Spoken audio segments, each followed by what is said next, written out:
अस्सलाम वालेकुम नाज़रीन, मैं हूँ आपकी मेज़बान नाइला भट्टी और नजर डालते हैं आज की अहम तरीन खबरों पर। सियालकोट माह रमजान के सिलसिले में ज़िला अमन कमेटी का इजलास डिप्टी कमिश्नर जुल्करनैन लंगड़ियाल मुनक्किद हुआ, जिसमें मुख्तलिफ मकातब फ़िक्र के लोगों ने शिरकत की और सियालकोट के फ़ज़ा को पुरअमन रखने के अहकामात जारी किए। मज़ीद तफसीलात नुमाइंदा स्कॉलर न्यूज़ खुर्रम मीर से।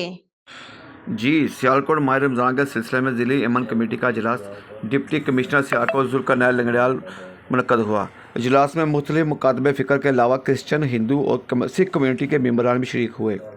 डिप्टी कमिश्नर नमाज़ तरावी के दौरान मसाजिद को फुल प्रूफ सिक्योरिटी फराहम करने के लिए और इसके अलावा सहर अफ्तार के दौरान बिजली और गैस की लोड शेडिंग कंट्रोल करने के लिए मुतल्लिका अदारों को मरासला जारी किया गया है। सियालकोट की फ़ज़ा को पुरअमन बनाने के लिए एम्पलीफायर एक्ट पर मुकम्मल अमल दरामद किया जाएगा और जिन होटलों के पास इजाज़तनामा नहीं होगा वो रमज़ान में नहीं खुलेंगे।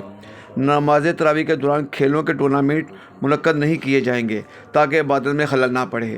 कैमरा टीम के साथ खुर्रम मीर, स्कॉलर न्यूज़, सियालकोट।